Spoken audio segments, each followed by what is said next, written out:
ములుగు జిల్లా ఏటూరు నగరం మేజర్ గ్రామ పంచాయతీ ఎన్నికల ప్రచారం అసెంబ్లీ ఎన్నికలను తలపించేలా కనబడుతుంది. బీఆర్ఎస్ అభ్యర్థి ప్రచారం ఓ రీతిలో ఉండగా కాంగ్రెస్ పార్టీ అభ్యర్థి ప్రచారం మాత్రం మంత్రి సీతక్క స్వయంగా ప్రచారం చేయడం హేయనీయంగా ఉందని మాజీ మంత్రి సీతారాం నాయక్ అన్నారు. కాంగ్రెస్ పార్టీ గద్దెనెక్కేందుకు అమలు కాని హామీలను ఇచ్చి గద్దెనెక్కిందని స్థానిక ఎన్నికల్లో ప్రజలు కాంగ్రెస్ సర్కార్కు బుద్ధి చెప్తారన్నారు. మాజీ మంత్రి సీతారాం నాయక్ ప్రచారంలో భాగంగా మాజీ మంత్రి సీతారాం నాయక్ తో మా HBN channel chairman MD Habib Khan ముఖాముఖి.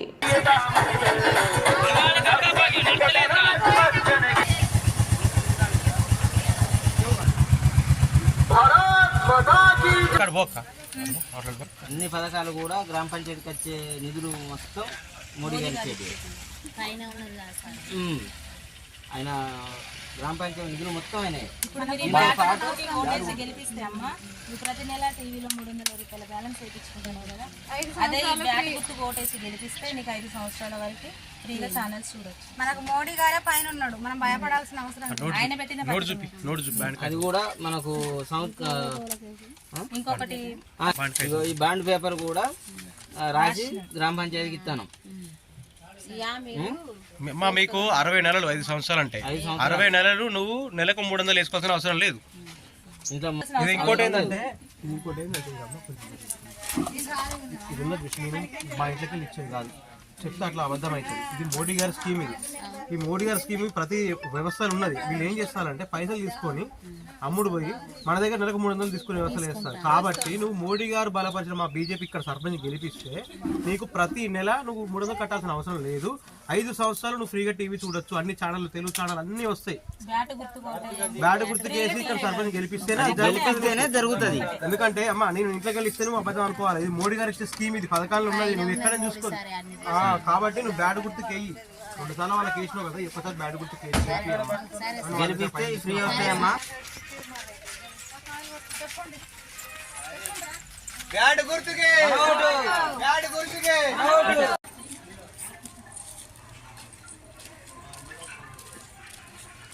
జై బీజేపీ జై బీజేపీ బ్యాట్ గుర్తుకే బ్యాట్ గుర్తుకే బ్యాట్ గుర్తుకే.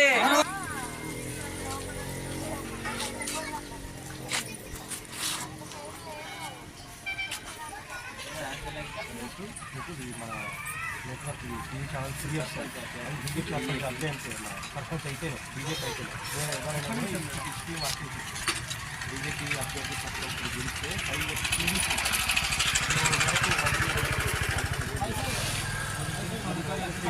ఇది మోడీ గారు పలుతుంది, మోడీ గారి స్కీమ్.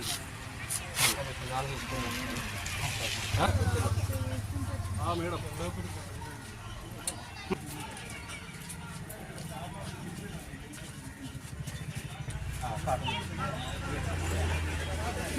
ఈ స్కీమ్ ఉన్నది ఒకటి నరేంద్ర మోడీ గారిది. మీకు 5 సంవత్సరాలు ఫ్రీ ఉంటుంది మన టీవీ ఛానల్.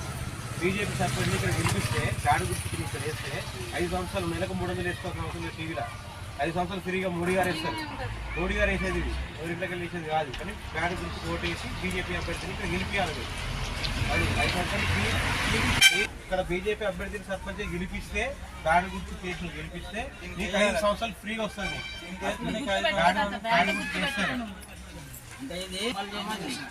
ఇది మన ఏటూరు నగర్లో అమలు కావాలంటే మన ఇక్కడ సర్పంచ్ అభ్యర్థి బీజేపీ అభ్యర్థి అయి ఉండాలి.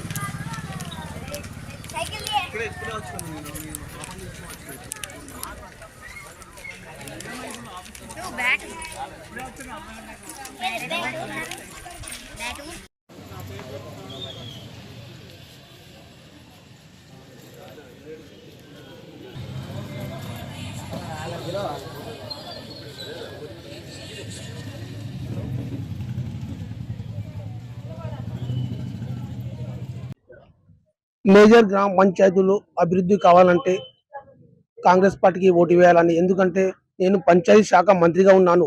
వేరే అభ్యర్థి గెలిస్తే ఇక్కడ ఏం డెవలప్మెంట్ కాదు. పంచాయతీ శాఖ మంత్రి చెప్తున్నారు, మరి మేజర్ గ్రామ పంచాయతీ అభ్యర్థి మా కాంగ్రెస్ పార్టీకి వెళ్తే నేను మంత్రిగా ఉన్నాను, అన్ని నిధులు సమకూర్చి నేను డెవలప్మెంట్ చేస్తా అంటున్నా. సీతక్క గారు మీరు ఏం చెప్తారు? సీతక్క 2 సంవత్సరాలు అయిందాక స్టేట్ ఫైనాన్స్ కార్పొరేషన్ ఉన్నది, మీ పరిధిలో ఏముందో మీరు ప్రత్యేకంగా ఏటు నాగారంకి ఏమి ఇవ్వగలిగారు, ఏం చేసినా శ్వేతపత్రం ఇవ్వండి. లేదా భారతీయ జనతా పార్టీ మేము కేంద్ర ప్రభుత్వం నుంచి ఎన్ని కోట్ల నిధులు ఇక్కడికి వెచ్చించి ఏ అభివృద్ధి చేసినామో మేమన్నా ఇస్తాం. మేము ఆమె చేయకూడదు చేయదని మాది కాదు. ఇప్పటి వరకు ఏం చేసిరో చెప్పమంటున్నా. మీకు ఇంతకుముందే చెప్తే కదా ఏమైంది 2500 రూపాయలు, ఏమైంది కూలీల డబ్బులు, ఏమైంది వ్యవసాయానికి 15,000 ఏమైంది విద్యార్థులకు 5,000 భరోసా. ఎట్లా నమ్ముతారు సీతక్క? తులం బంగారం ఏమైంది ఆడపిల్లలకు? మీరే చెప్పండి, మీరే అడగండి. మరి ఇవన్నీ నువ్వు పెట్టుకొని ఇవాళ ఏదో చేస్తారు 2 సంవత్సరాలు, ఇంకా నీకు ఉన్నది 3 సంవత్సరాలు. ఇటు కొడితే సంవత్సరం ఉంటుందో ఉండదో అది కూడా పెద్ద సమస్య ఉంది. ఇప్పుడు నేను ఇంకొకటి అడుగుతున్నా సీతక్క, నువ్వు దళిత బిడ్డవు, నువ్వు బీసీ ఎస్సీ ఎస్టీ వర్గాలకు నాయకత్వం వహిస్తున్నావు కదా, బీసీలకు సగభాగం ఇవ్వాలి కదా. ఏమన్నారు రాహుల్ గాంధీ గారు, ఎవరి పోగు వాళ్ళకన్నారు కదా. బీసీలను 57% గుర్తించింది మీరే కదా ఈ రాష్ట్రంలో.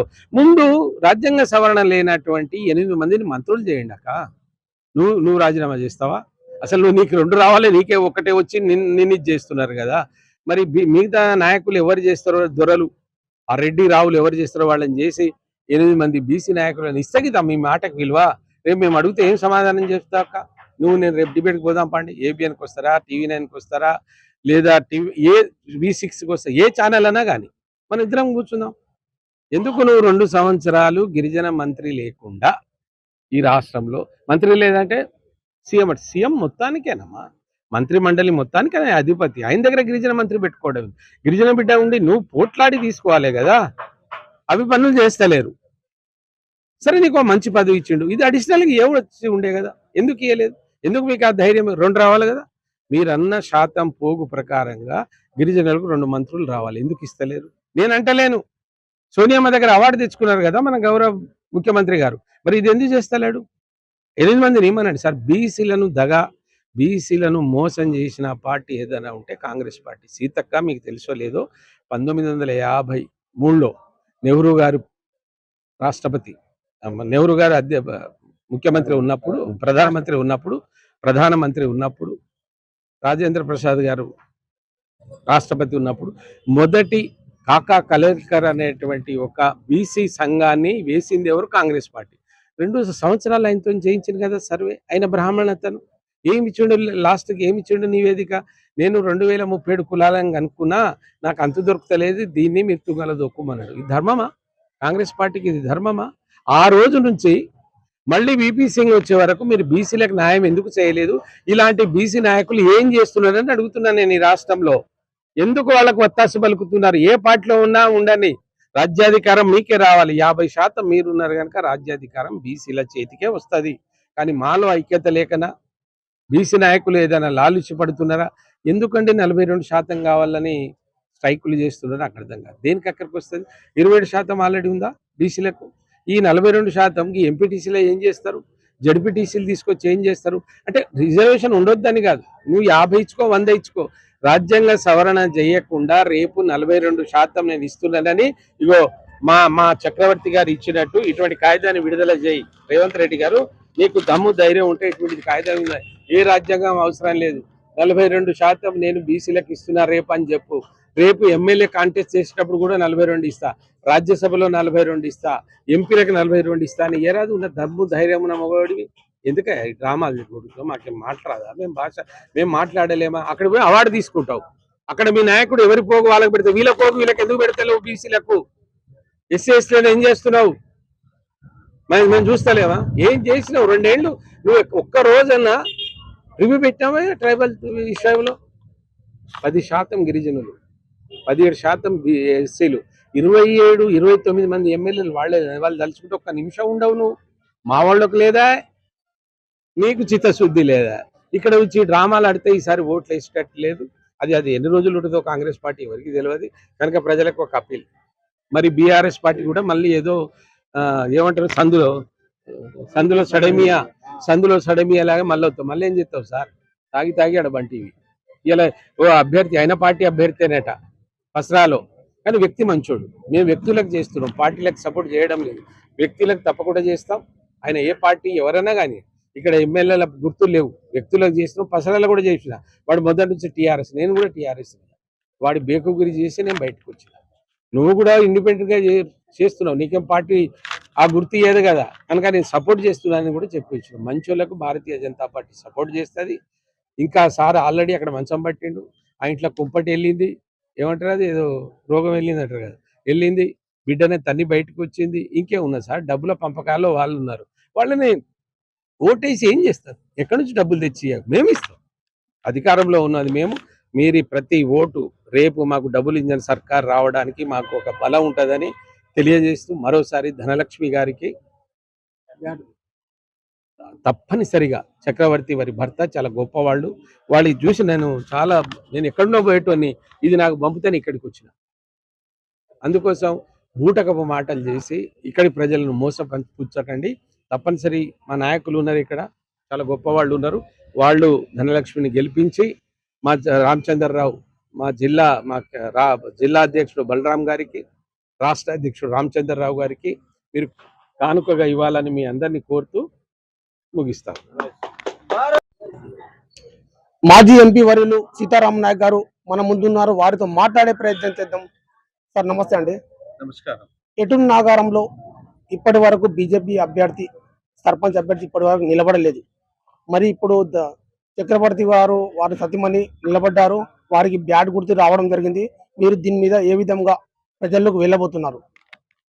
ప్రజలు గమనిస్తున్నారు. ఇప్పుడు చక్రవర్తి గారికి, ధనలక్ష్మి గారికి ఇంత బలం ఇచ్చింది మోడీ గారు. ఇక్కడ ప్రజలు వారికి బలం ఇస్తున్నారు. మోడీ గారు ఏ అభివృద్ధి చేస్తున్నారు, ఈ దేశాన్ని ఏ విధంగా రక్షణలో కానీ దేశ అభివృద్ధిలో కానీ మీరు ఒకసారి వెనుకకి తిరిగి చూడండి. ములుగులో 64 సంవత్సరాలు పరిపాలించినటువంటి, తెలంగాణ 44 సంవత్సరాలు పరిపాలించినటువంటి కాంగ్రెస్ పార్టీ ఏ రకమైనటువంటి అభివృద్ధి ములుగుకు జరిగింది? ఈ 10-12 సంవత్సరాల పరిపాలనలో ములుగు వచ్చినటువంటి ప్రాజెక్ట్స్ అన్ని ఇంతవరకు అభివృద్ధి జరిగిందో మీరే గమనించండి. దాంతోపాటు అన్నిటికంటే ముఖ్యంగా ప్రజలు ఒకటే చూస్తున్నారు, గ్రామీణ ప్రాంతాల అభివృద్ధి జరగాలి, గ్రామ పంచాయతీల అభివృద్ధి జరగాలంటే అది కేంద్ర ప్రభుత్వం నిధులే.